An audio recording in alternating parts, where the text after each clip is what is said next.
नमस्कार साथियों, पॉलिटेक्निक पाठशाला में आप सभी का स्वागत है। इलेक्ट्रिकल मशीन सेकंड में आपको वोल्टेज रेगुलेशन का अगला मेथड पढ़ाएंगे। देखिए, जो भी वोल्टेज रेगुलेशन का मेथड आपको बताया गया, ठीक है, उसमें बस केवल मेन पॉइंट को आपको क्या करना था, जानना था। जैसे उसमें कौन सा टेस्ट किया जाता है ये जानना था। टेस्ट से आर्मेचर रेजिस्टेंस निकलेगा, फिर E0 का मान ओपन सर्किट टेस्ट निकलेगा, शॉर्ट सर्किट करंट का मान जो है आपका इससे निकलेगा। फिर उससे एक्सेस का मान ज्ञात कर सकते हैं, जेडीएस का मान ज्ञात कर सकते हैं। समझ में आया? तो उसके आधार पे वोल्टेज रेगुलेशन का कैलकुलेशन हम कर सकते हैं। और किसी भी वोल्टेज रेगुलेशन में हमारा जो फुल लोड वोल्टेज होता है हमें ज्ञात होता है पहले से ही। वैसे तो अगर आपके सिलेबस में देखा जाए तो आपके सिलेबस में केवल और केवल जो है सिंक्रोनस इम्पीडेंस मेथड वाला ही वोल्टेज रेगुलेशन सिलेबस में दिया गया है। समझ में आया? लेकिन कितने टाइप के होते हैं ये चीज़ तो हमने आपको बता दिया था।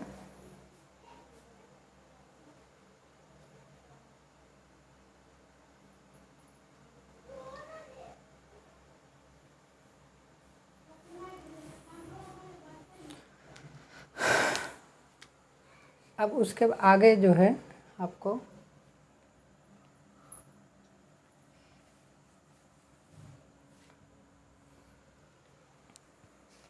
एफ मेथड पढ़ाएंगे। एफ और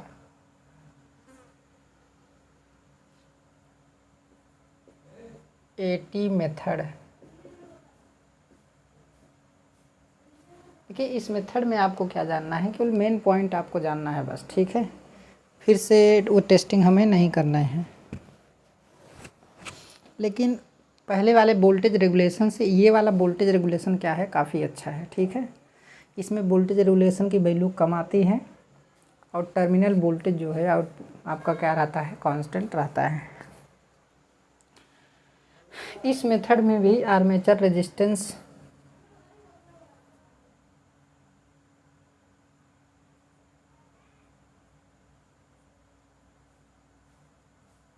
इस मेथड में भी आर्मेचर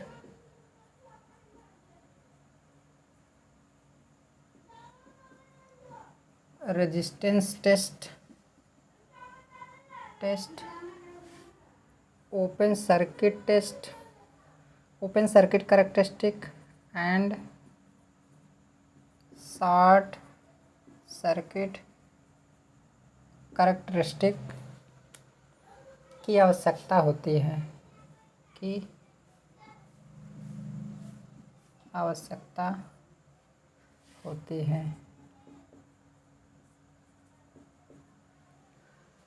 है। तो इस टेस्ट में भी इन तीनों टेस्ट की आवश्यकता होती है। लेकिन इसके बाद जो आपका पोर्टिएट ट्रायंगल मेथड होता है वो सबसे अच्छा मेथड माना जाता है। लेकिन उसमें इन सब की ज़रूरत नहीं पड़ती है। उसमें किसकी ज़रूरत पड़ती है उसके आगे हम आपको क्या करेंगे बताएंगे, ठीक है। आर्मेचर देखिए, लिखना सब ज़्यादा ज़रूरी है, उसी में हम समझा देंगे आपको। आर्मेचर की शॉर्ट सर्किट की अवस्था में आर्मेचर की शॉर्ट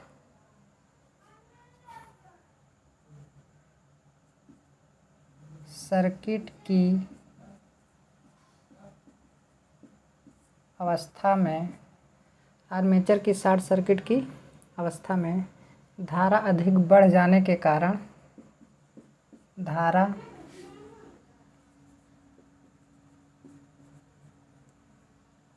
अधिक बढ़ जाने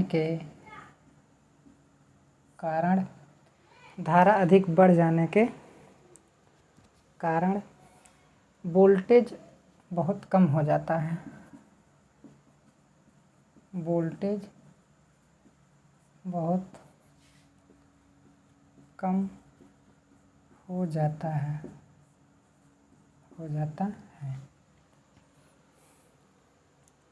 बहुत कम हो जाता है, जिस पर लीकेज रिएक्टेंस बहुत घट जाता है, जिससे लीकेज रिएक्टेंस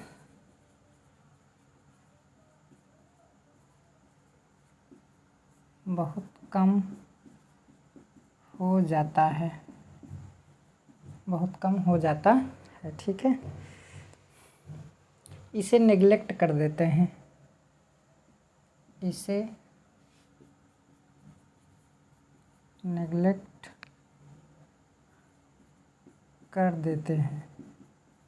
देखिए होता क्या है, जैसे मान लीजिए हमारा ये क्या है, अल्टरनेटर है, हमारा ये क्या है, अल्टरनेटर है। तो अल्टरनेटर में कॉइल होगा, ठीक है, तो कॉइल में आपका इंडक्टेंस होगा, फिर रेजिस्टेंस वगैरह होगा, जो भी होगा। तो यहाँ पर एक हाई रेंज एमीटर के माध्यम से इसे शॉर्ट सर्किट करते हैं। तो इसमें कौन सी करंट फ्लो करेगी, शॉर्ट सर्किट करंट आई या CA, short circuit current flow करेगी। समझ में आया। तो ये क्या है, हमारा एक्सेल है, ये हमारा क्या है, एक्सेल है। एक्सेल को लीकेज रिएक्टेंस के नाम से क्या करते हैं जानते हैं, इसे एल से रिप्रेजेंट करते हैं, इसे IA से रिप्रेजेंट करते हैं। आर्मेचर रेजिस्टेंस होगा ना, क्योंकि ये आर्मेचर होगा, तो ये हमारा आर्मेचर रेजिस्टेंस है। ये इंडक्टेंस है, तो इंडक्टेंस से हमारा जो एक्सेल बनता है ओमेगा इंटू यल बनता है। अब omega into L by 2πf into क्या होगा, यल होगा। समझ में आया। तो अगर जैसे मान लीजिए वोल्टेज की अगर बात की जाए, जैसे आर्मेचर रेजिस्टेंस को हम नगण्य मान रहे हैं, क्योंकि जो बड़ी मशीनें होती हैं उसका armature resistance RA is less than 1 होता है। ठीक है, तो इसे हम RA का मान लगभग अगर हम 0 मान लें तो इसको हटा दे रहे हैं। ठीक है, अगर लीकेज रिएक्टेंस की बात करें तो लीकेज रिएक्टेंस जो होता है, देखिए उसी की बात की जा रही है। यहाँ पे क्या है, यहाँ पे टर्म, यहाँ पे जो वोल्टेज होगा, यहाँ पे वोल्टेज आपका V मिलेगा। समझ में आया। तो आर्मेचर की शॉर्ट सर्किट अवस्था में धारा अधिक बढ़ जाने के कारण वोल्टेज बहुत कम है, जिससे लीकेज रिएक्टेंस का मान बहुत क्या हो जाता है, कम हो जाता है। देखिए ये हमारा टर्मिनल पे वोल्टेज है, टर्मिनल पे क्या किया गया है, शॉर्ट सर्किट किया गया है। इसमें जो करंट फ्लो हो रही है IAS। तो अब यहाँ पर इसमें कौन सा रिएक्टेंस होगा, एक्सेल होगा। तो आपको पता है कि V बराबर होता है I इंटू R होता है, और V बराबर होता है I इंटू X होता है, V बराबर होता है I इंटू XL होता है, V बराबर होता है I इंटू XC होता है। तो जब कैपेसिटर की बात आती है तो XC होता है, जब XL की बात आती है तो लीकेज रिएक्टेंस होता है। ये तो हमारा रिएक्टेंस होगा, ये हमारा क्या है, रेजिस्टेंस होगा। और V बराबर क्या होता है, I इंटू ZV होता है। V बराबर हमारा क्या होता है, I इंटू Z होता है। ठीक है, ओम के नियम के अनुसार। तो उसी प्रकार यहाँ पे भी देखिए, ये वोल्टेज है, ये करंट है, तो सिंपल सी बात है। और ये क्या है, लीकेज रिएक्टेंस है। तो यहाँ पे आप देखेंगे तो V बराबर क्या होगा आपका, ISCA इंटू आपका एक्सेल। ठीक है, इंटू आपका क्या हो जाएगा, एक्सेल हो जाएगा। तो एक्सेल क्या है, लीकेज रिएक्टेंस है। तो एक्सेल बराबर आपका हो जाएगा V अपान ISCA। ठीक है, SC मतलब short circuit current, short circuit armature current. ठीक है, अब ध्यान से देखिए, आप एक बात जान लीजिए कि कभी भी शॉर्ट सर्किट होता है तो शॉर्ट सर्किट की कंडीशन में जो टर्मिनल वोल्टेज होता है या कोई भी वोल्टेज होता है, शॉर्ट सर्किट पॉइंट पे जो वोल्टेज होता है वो हमारा एकदम कम हो जाता है। शॉर्ट सर्किट वोल्टेज एकदम कम हो जाता है, और शॉर्ट सर्किट की कंडीशन में जो भी हमारा सिस्टम होता है वो ओवरलोडेड कंडीशन में आता है। समझ में आया। तो कभी भी जब वोल्टेज कम हो रहा है तो उसकी फ्रीक्वेंसी भी क्या होती है, कम होती है। अब ध्यान दीजिए, जैसे आपको पढ़े हैं कि E इज़ डायरेक्टली प्रोपोर्शनल, या फिर V is directly proportional frequency होता है। अगर वोल्टेज फ्रीक्वेंसी बढ़ेगा तो वोल्टेज हमारा क्या होता है, बढ़ता है। वोल्टेज जो होता है वो फ्रीक्वेंसी की क्या होता है, समानुपाती होता है। तो फ्रीक्वेंसी अगर बढ़ेगी तो वोल्टेज हमारा क्या होगा, बढ़ेगा। ठीक है, फ्रीक्वेंसी कम होगी तो वोल्टेज हमारा क्या होगा, कम होगा। अब यहाँ पे ध्यान से देखिए, शॉर्ट सर्किट की कंडीशन में, पहले शॉर्ट सर्किट की कंडीशन देखना पड़ेगा आपको। ठीक है, शॉर्ट सर्किट की कंडीशन कैसे, ध्यान से देखिए। शॉर्ट सर्किट,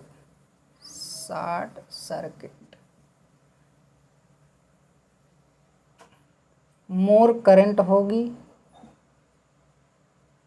मोर करंट होगी, वोल्टेज वेरी लेस होगा, रेजिस्टेंस जीरो होगा, रेजिस्टेंस जीरो होगा शॉर्ट सर्किट की कंडीशन में, ठीक है। और उसके बाद फ्रीक्वेंसी कम होगी, फ्रीक्वेंसी कम होगी। कारण क्या है, क्योंकि ओवरलोड कंडीशन में, भाई शॉर्ट सर्किट कंडीशन है ना, तो मोर करंट होगी। मोर करंट मतलब सिस्टम ओवरलोडेड कंडीशन में है। जब सिस्टम ओवरलोडेड कंडीशन में होगा तो जो हमारा अल्टरनेटर होता है ना, उसकी स्पीड क्या होती है, कम होती है। जब स्पीड कम हो जाएगी तो हमारी फ्रीक्वेंसी भी क्या हो जाएगी, कम हो जाएगी, क्योंकि स्पीड जो है आपका 120 इंटू एफ बाई क्या होता है, P number of pole, F क्या है, फ्रीक्वेंसी है। तो फ्रीक्वेंसी घटेगी, मतलब स्पीड कम होगी तो फ्रीक्वेंसी भी हमारी क्या हो जाएगी, घट जाएगी, ठीक है। देख रहे होंगे, अगर स्पीड कम हो रही है तो मतलब फ्रीक्वेंसी हमारी क्या हो रही है, घट रही। पोल तो हमारा कांस्टेंट रहेगा, पोल में कोई चेंज नहीं होगा। तो ये चीज़ है। तो सोचिए कि शॉर्ट सर्किट की कंडीशन में करंट बढ़ जाएगी, लेकिन वोल्टेज भी क्या, देखिए करंट बढ़ने की वजह से एक्सेल हमारा कम हो गया, वोल्टेज कम होने की वजह से भी तो एक्सेल हमारा कम हो रहा है, क्योंकि यहाँ पर जो है करंट आईएससी सीधा लिखिए, आईएससी भी बढ़ रहा है और वोल्टेज हमारा घट रहा है।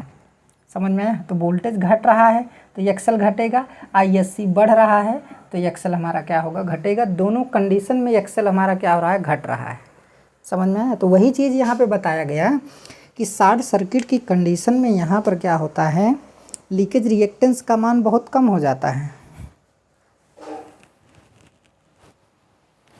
लीकेज रिएक्टेंस का मान क्या होता है, बहुत कम होता है।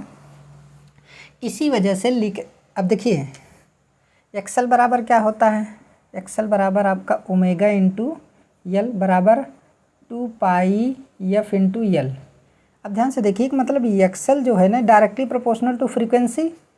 यहाँ पे क्या है, जब मोर करंट होगा तो वोल्टेज कम होगा, वोल्टेज कम होगा। जब मोर करंट होगा तो सिस्टम ओवरलोडेड होगा, तो स्पीड कम होगी, तो फ्रीक्वेंसी मतलब कम हो रही है। तो फ्रीक्वेंसी अगर कम हो रही तो एक्सेल कम हो रहा है। तो आप ऐसे भी क्या कर सकते हैं, समझ सकते हैं, ठीक है। अब इसको मैं मिटा दे रहा हूँ, इतना आप लोग समझ गए होंगे।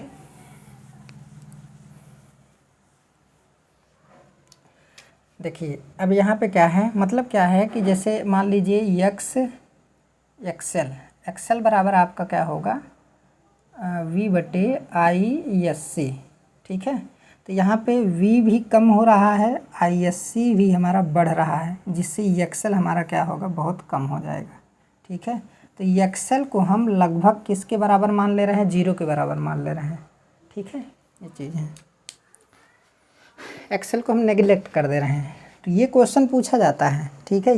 ये पॉइंट, ये क्वेश्चन जो अभी आपको बताया गया, ये पूछा जाता है कि वोल्टेज रेगुलेशन के किस मेथड में जो है लीकेज रिएक्टेंस को नगण्य माना जाता है, ठीक है। लीकेज रिएक्टेंस को नगण्य माना जाता है।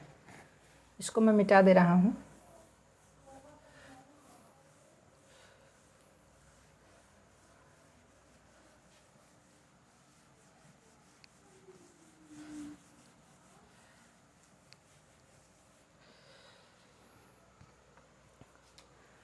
अब उसी के आगे लिखेंगे। देखिए लेकिन आर्मेचर करंट, भाई शॉर्ट सर्किट हो गया तो शॉर्ट सर्किट करंट की वैल्यू बहुत ज़्यादा होती है। अब ये शॉर्ट सर्किट करंट कौन सी करंट है, आर्मेचर करंट है। तो आर्मेचर करंट भी क्या है, बहुत ही ज़्यादा होगा। तो जब आर्मेचर करंट होगा तो आपको पता है कि armature reaction is directly proportional. Armature current, armature current, तो शॉर्ट सर्किट की कंडीशन में armature reaction is directly proportional क्या होगा, शॉर्ट सर्किट करंट होगी। तो शॉर्ट सर्किट करंट बहुत ही ज़्यादा होती है, जिसकी वजह से आर्मेचर रिएक्शन भी क्या होता है, ज़्यादा होता है। अब ध्यान से देखिए, अब यहाँ पे आर्मेचर रिएक्शन होता है तो उस कंडीशन में भी वोल्टेज ड्रॉप होता है। समझ में आया? उस कंडीशन में भी वोल्टेज ड्रॉप होता है। तो वोल्टेज ड्रॉप किस में होगा, आपको पता है कि V बराबर I इंटू क्या होगा, यक्स होगा, यक्स होगा कि नहीं। तो अब यक्स में क्या होता है, यक्स में आपका एक एक्सेल होता है और एक आपका क्या होता है, एक्सी होता है। तो एक्सी तो यहाँ पे है नहीं, क्योंकि कोई कैपेसिटर वगैरह यहाँ पे नहीं है। तो यहाँ पर एक पहले एक्सेल था, एक चीज़ और आ गया जिसे एक्से के नाम से जानते हैं, इसे आर्मेचर रिएक्शन रिएक्टेंस के नाम से जानते हैं। समझ में आया? तो जैसे जब करंट बहुत बढ़ गई तो आर्मेचर रिएक्शन बढ़ रहा है, तो आर्मेचर रिएक्शन बढ़ने का मतलब है कि डीमैग्नेटाइजिंग आर्मेचर रिएक्शन होगा। डीमैग्नेटाइजिंग आर्मेचर रिएक्शन का मतलब है कि मेन फ्लक्स कम होगा। मेन फ्लक्स कम होगा तो ईएमएफ कम इंड्यूस होगा, मतलब वोल्टेज ड्रॉप काफ़ी ज़्यादा होगा किसी न किसी चीज़ में। टर्मिनल वोल्टेज हमारा बहुत ज़्यादा क्या होगा, घटेगा। ठीक है, तो घटेगा तो इसका मतलब वोल्टेज ड्रॉप हो रहा है। तो एक टर्म हम ले करके चलते हैं कि आर्मेचर रिएक्शन के कारण एक रिएक्टेंस डेवलप होता है, रिएक्टेंस प्रोड्यूस होता है, जिसे एक्से से रिप्रेजेंट करते हैं। अब सोचिए इसी एक्से में जो है अगर हम आई इंटू एक्से कर दें तो ये आर्मेचर रिएक्शन वोल्टेज ड्रॉप हो जाएगा, वोल्टेज ड्रॉप। भाई सिंपल सी बात है। तो वो जो वोल्टेज में गिरावट आ रहा है मेन मैग्नेटिक फ्लक्स के कम होने की वजह से, तो उसको हम इस रूप में क्या कर सकते हैं, प्रदर्शित कर सकते हैं। समझ में आया? ये चीज़ है। फिलहाल ये तो आप समझ गए। देखिए यहाँ पे क्या है, यहाँ पे एक यक्स होता है। क्या होता है? यक्स बराबर आपका एक्सएल प्लस एक्स ई। तो यहाँ पे ये क्या है, सिंक्रोनस रिएक्टेंस है, सिंक्रोनस रिएक्टेंस। देखिए जेई के एग्ज़ाम में भी ये पूछा जाता है, और बाकी अगर TG2 का एग्ज़ाम होता है तो उसमें भी सिंक्रोनस रिएक्टेंस के बारे में पूछा जाता है कि वो किसका योग होता है। ऐसे 4 ऑप्शन दे देगा, भिड़ा देगा, फिर उसके बाद अगर आता रहेगा तो कर लेंगे। अब देखिए यहाँ पर एक्सेल क्या है, एक्सेल को हमने क्या मान लिया है, 0 मान लिया है। एक्सेल को हमने 0 मान लिया तो बचेगा कौन, एक्सेस बराबर क्या होगा, एक्से होगा। ठीक है, इस मेथड में, इस मेथड में। ठीक है, अभी इसके बारे में थोड़ा लिख लेते हैं। यहाँ पर लिखेंगे कि परंतु, आगे से ही जो पहले लिखाया जा रहा है उसी के आगे, परंतु आर्मेचर रिएक्शन, आर्मेचर रिएक्शन बहुत ज़्यादा होने के कारण,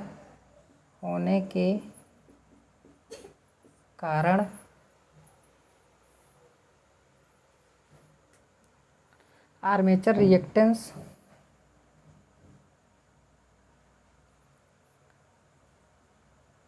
आर्मेचर रिएक्शन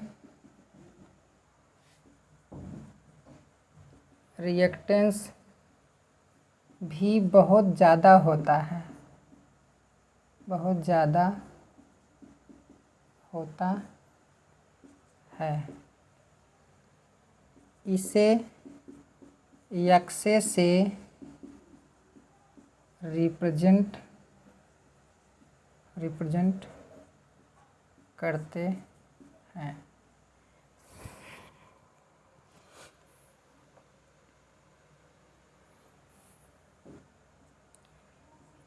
एक्से का मान इतना ज़्यादा होता है, इतना ज़्यादा होता है कि एक्सेल है मतलब लीकेज रिएक्टेंस की, एक्सेल की कमी की भरपाई कर देता है, एक्सेल की कमी की भरपाई कर देता है। समझ में आया? ये चीज़ हो गया, इसको सभी लोग लिख लें।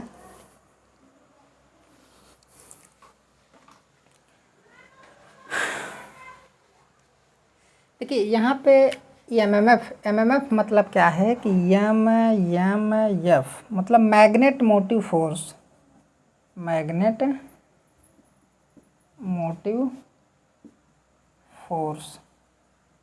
ठीक है, मैग्नेट मोटिव फोर्स बराबर क्या होता है, करंट इनटू टर्न होता है। आपको पता होगा, करंट इनटू टर्न, इसी को क्या बोलते हैं, एम्पियर टर्न।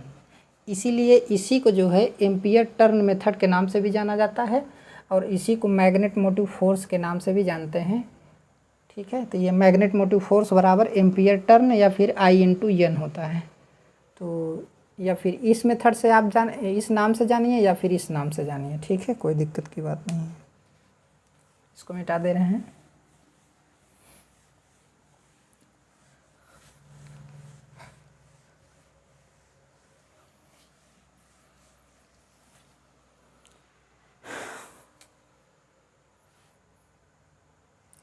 अब अगला पॉइंट लिखेंगे कि बड़े जनरेटर के लिए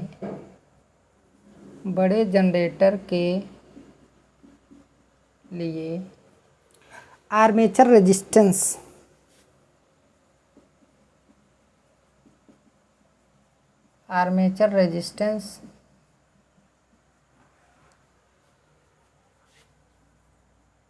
का मान लो वैल्यू का होता है,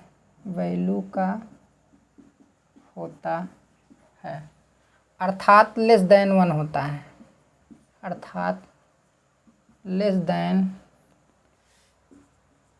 1 होता है। आर्मेचर रेजिस्टेंस आपका क्या है, ये है, लेस देन क्या होगा, 1 होगा। ठीक है, देखिए आर्मेचर रेजिस्टेंस लेस देन 1 इसलिए रखा जाता है, कम से कम रखा जाता है, क्योंकि जो I² है ये हमारा पावर लॉस है, पावर लॉस। और यही क्या है, हीट का भी फार्मूला है। तो heat is directly proportional I²R/T या फिर V²/R क्या होगा, T होगा। ठीक है, तो ये दोनों हीट के फार्मूले होते हैं। अब किस पर डिपेंड करते हैं, रेजिस्टेंस पे डिपेंड करेंगे। देखिए इधर रेजिस्टेंस बढ़ेगा और इधर आपका देखिए ये पैरेलल के लिए है और ये सीरीज के लिए है, तो फिलहाल इसको छोड़ दीजिए, यहाँ सीरीज पैरेलल की बात नहीं हो रही है।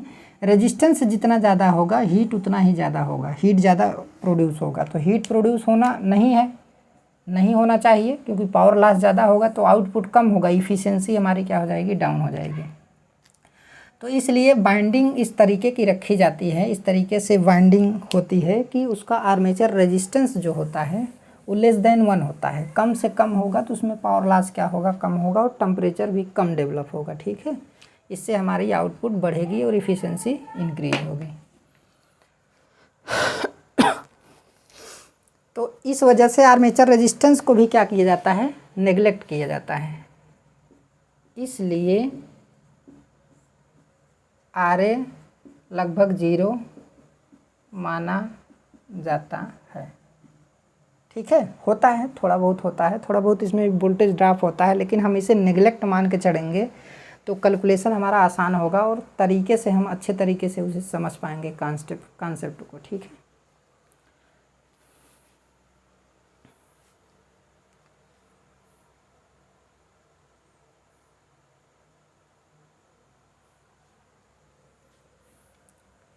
अब देखिए यदि RA का मान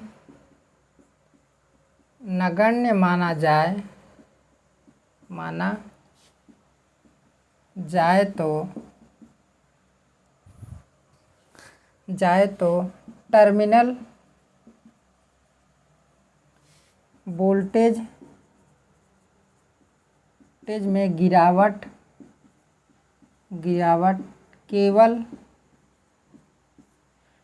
वोल्टेज में गिरावट केवल आर्मेचर रिएक्शन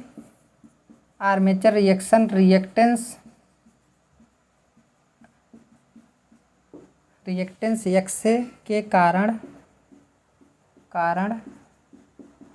होती है। मतलब इस वोल्टेज रेगुलेशन में टर्मिनल वोल्टेज में जो गिरावट हो रही है, ठीक है, वो केवल आर्मेचर रिएक्टेंस के कारण हो रही है। आर्मेचर रिएक्टेंस जितना बढ़ेगा टर्मिनल वोल्टेज हमारा उतना ही गिरेगा। शॉर्ट सर्किट की बात तो अलग है। ठीक है, शॉर्ट सर्किट की बात क्या है, अलग है। कैसे, अब जैसे मान लीजिए ये हमारा क्या है, अल्टरनेटर है। ठीक है, अल्टरनेटर में एक होगा आपका लीकेज रिएक्टेंस और एक हम मान के चल रहे हैं आर्मेचर रिएक्टेंस और एक हमारा क्या होगा, रेजिस्टेंस, और ये हमारा होगा देखिए यहाँ पे हमारा टर्मिनल वोल्टेज V होता है। अगर यहाँ पे आप लोड दे रहे हैं, ठीक है, जैसे हमारा लोड है, अब लोड इंडक्टिव, कैपेसिटिव, रेजिस्टिव कुछ भी हो सकता है। तो ये तो हमारा एक्सल है और ये हमारा क्या है, एक्से है। अब आपको पता है कि एक्सल इस केस में क्या माना गया है, लगभग 0 माना गया है। क्यों माना गया है? क्योंकि एक्सल का मान तो बहुत कम ही हो जा रहा है, ठीक है, ये चीज़ तो आपको पहले ही पता है। इसे तो आप 0 कर देंगे तो ये तो हट ही जाएगा। आर के मान को भी हमने क्या मान लिया है, नगण्य मान लिया है, तो ये तो हट ही गया। तो इसका मतलब क्या है, अब इसमें जब करंट फ्लो करेगी तो इसमें वोल्टेज ड्रॉप किसके है, आई इंटू क्या होगा, एक्स से होगा। वोल्टेज ड्रॉप इसमें कौन सा हुआ, आई इंटू एक्स से हुआ। यहाँ पर जो वोल्टेज प्रोड्यूस हो रहा है उसे E0 से रिप्रेजेंट करते हैं। तो अगर एक किरचॉफ वोल्टेज के नियम के अनुसार समीकरण देखेंगे तो कितना आएगा, E0 बराबर आपका एक आपका फेजर है, तो फेजर के रूप में इस तरीके से रिप्रेजेंट कर सकते हैं, आई इंटू एक्स से, ठीक है, और प्लस आपका क्या होगा, टर्मिनल वोल्टेज V होगा। अब यहाँ पे देखेंगे तो V बराबर E0 माइनस आई इंटू एक्स से हो जाएगा। अगर आप ध्यान से देखिए, टर्मिनल वोल्टेज की बात करें तो अगर इसका मान जितना ज़्यादा होगा इसका मान उतना ही कम होगा। मतलब क्या है कि इसी एक्से के मान के ऊपर ये टर्मिनल वोल्टेज डिपेंड कर रहा है। तो आर्मेचर रिएक्शन रिएक्टेंस जितना ज़्यादा होगा टर्मिनल वोल्टेज हमारा उतना ही कम होगा। तो यहाँ पर सही लिखा गया है कि आर्मेचर मतलब जनरेटर के टर्मिनल वोल्टेज में गिरावट केवल और केवल किसके कारण हो रही है, आर्मेचर रिएक्शन रिएक्टेंस के कारण हो रही। क्योंकि इस केस में एक्सल का मान हम क्या माने हैं, 0 माने हैं, और आर का मान भी क्या माने हैं, 0 माने हैं। क्योंकि बड़े जो जनरेटर होते हैं उसमें आर का मान लगभग <1 माना जाता है, तो उसे हम 0 मान सकते हैं, 0 मान के कैलकुलेशन कर सकते हैं। और एक्सल का मान इसमें क्या माना गया है, नगण्य माना गया है। क्योंकि शॉर्ट सर्किट कंडीशन है तो करंट ज़्यादा होगी, वोल्टेज कम होगा तो एक्स का मान वैसे भी कम होगा, फ्रीक्वेंसी कम होगी तो एक्स वैसे भी कम होगा, ठीक है। अब ये जो डेवलप हुआ है एक्स से, ये तो आर्मेचर रिएक्शन की वजह से डेवलप हुआ है, ये नया डेवलप हुआ है, ये खुद सर्किट का नहीं है, ये रिएक्शन की वजह से प्रोड्यूस हुआ है। समझ में आया? अब इसको मैं मिटा दे रहा हूँ।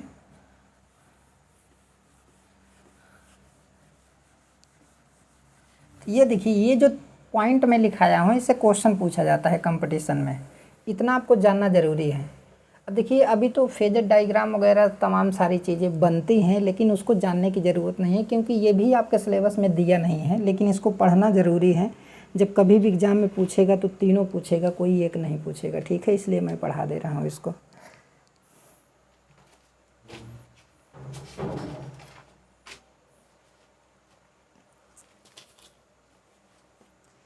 इस मेथड में सिंक्रोनस इम्पीडेंस की तुलना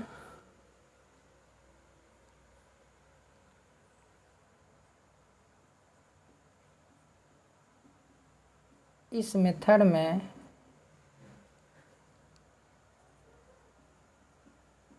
सिंक्रोनस इम्पीडेंस की तुलना में वोल्टेज रेगुलेशन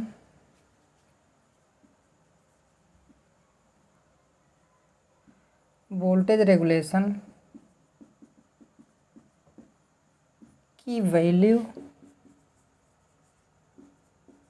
कम आती है, की वैल्यू बहुत कम होती है, की वैल्यू बहुत कम आती है। इस मेथड में सिंक्रोनस इम्पीडेंस की तुलना में वोल्टेज रेगुलेशन की वैल्यू बहुत कम आती है। देखिए, सिंक्रोनस इम्पीडेंस मेथड में वोल्टेज रेगुलेशन की वैल्यू ज़्यादा आती थी, जो बहुत ख़राब मेथड था। ये पूरा मेथड ही क्या था, बहुत ख़राब था, बहुत ख़राब। इस मेथड का यूज करेंगे और इस मेथड के अनुसार अगर हम पूरे मशीन को अगर डिज़ाइन करते हैं तो उस कंडीशन में क्या होगा, बहुत नुकसान होगा। टर्मिनल वोल्टेज बहुत कम मिलेगा क्योंकि इसमें वोल्टेज ड्रॉप क्या होता है, बहुत ज़्यादा होता है। जैसा कि उसके डिसएडवांटेज के बारे में हम पिछले लेक्चर में बता चुके हैं। तो वही कह रहा है कि ये जो मेथड है, मतलब एमएमएफ मेथड या फिर एम्पियर टर्न मेथड, इस मेथड में सिंक्रोनस इम्पीडेंस मेथड, यहाँ पर मेथड लिख लीजिए, ठीक है, सिंक्रोनस इम्पीडेंस मेथड की तुलना में वोल्टेज रेगुलेशन की वैल्यू बहुत कम आती है।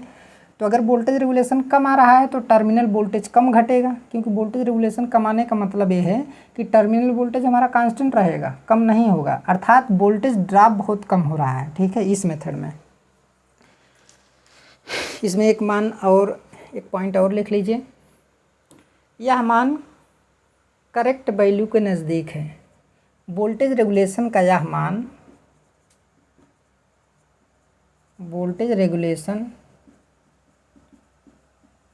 का यह मान करेक्ट वैल्यू के बहुत नज़दीक है। ठीक है, मतलब ये जो वैल्यू इसमें निकल करके आती है, जो करेक्ट वैल्यू होती है वो एकदम क्या है, इसके नज़दीक है। मतलब ये वैल्यू उस करेक्ट वैल्यू का क्या है, नज़दीक है। करेक्ट वैल्यू वो होगा वोल्टेज रेगुलेशन का करेक्ट वैल्यू, मान लीजिए करेक्ट वैल्यू क्या है, 0 है, तो इसका जो मान आता है वो लगभग 0 के आसपास आता है। आप ये मान के चलते हैं। जैसे मान लीजिए वोल्टेज रेगुलेशन की करेक्ट वैल्यू 5 है, क्या है, 5 है, तो इसकी जो वैल्यू आएगी वो या तो 5.5 आ जाएगी, या फिर 4.5 आ जाएगी, या फिर 4.56 आ जाएगी, या 4.57 आ जाएगी, या 4.8 आ जाएगा। समझ में आया? तो ये सब क्या है, आसपास की वैल्यू है। ये सब की सब वैल्यू कौन सी है, आसपास की वैल्यू है। ठीक है, तो ये चीज़ है, तो ये लगभग करेक्ट वैल्यू के क्या है, एकदम नज़दीक है।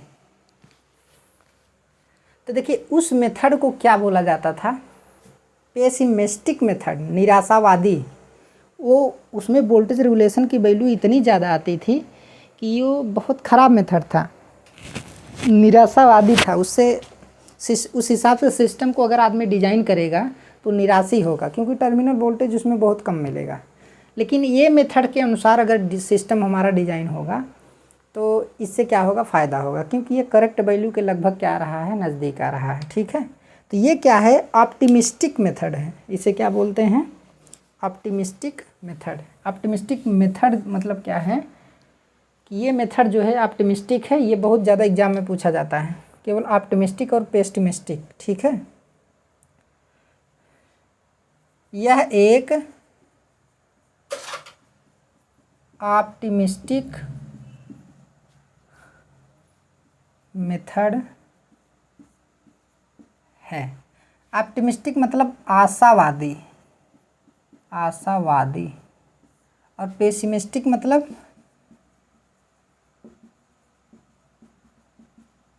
निराशावादी। ठीक है, निराशावादी कौन था, ये इम्पीडेंस वाला था, और ये कौन सा है, ये वाला है ऑप्टिमिस्टिक मेथड। ठीक है, तो ये चीज़ आपको ध्यान देना है। अब इसमें लो वैल्यू का प्रमुख कारण क्या है कि वोल्टेज रेगुलेशन की लो वैल्यू आ क्यों रही है। ठीक है, पढ़ाते पढ़ाते वीडियो काफ़ी बड़ा बन गया है।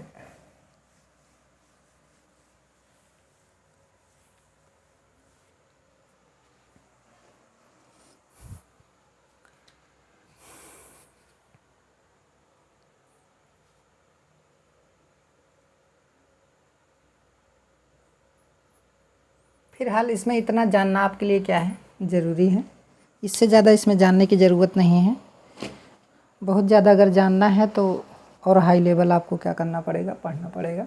ठीक है, हालांकि इससे ज़्यादा आपके एग्ज़ाम में कुछ भी नहीं पूछा जाता है, चाहे वो कंपटीशन हो, चाहे थ्योरी का एग्ज़ाम हो। इसमें फेजर डायग्राम वगैरह बनते हैं, लेकिन ये सब चीज़ आपके सिलेबस में नहीं है, इस वजह से मैं उसको भी नहीं पढ़ा रहा हूँ। लेकिन फिर भी इतना जानना आपके लिए क्या है, ज़रूरी है कि वोल्टेज रेगुलेशन के कितने मेथड हैं इस अल्टरनेटर में। ठीक है, एक है अगला जो है पोर्टियर ट्रायंगल मेथड। पोर्टियर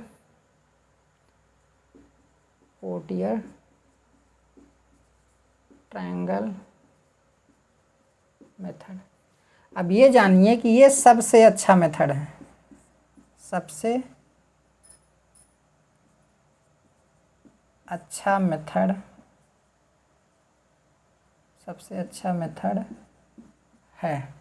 वोल्टेज रेगुलेशन निकालने का, वोल्टेज रेगुलेशन निकालने का, इससे करेक्ट वैल्यू आती है। इस मेथड से, इस मेथड से वोल्टेज रेगुलेशन की करेक्ट वैल्यू आती है।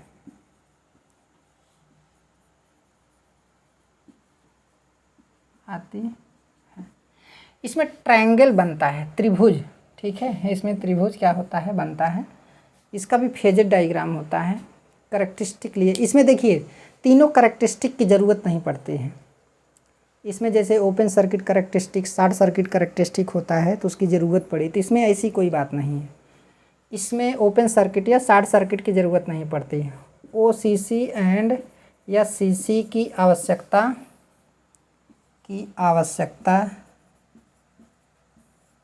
नहीं पड़ती है, आवश्यकता नहीं पड़ती है, ठीक है। तो आज का क्लास यहीं तक। अब मशीन में जो अगला लेक्चर होगा वो पैरेलल ऑपरेशन ऑफ अल्टरनेटर होगा। तो 2 लेक्चर में पैरेलल ऑपरेशन ऑफ ख़त्म हो जाएगा, उसके बाद इनफाइनाइट बस बार ख़त्म हो जाएगा। फिर सिंक्रोनस मोटर में 4 टॉपिक दिया है, जिसे पढ़ा देंगे तो वो कंप्लीट हो जाएगा, ठीक है। तो आज का क्लास यहीं तक, धन्यवाद।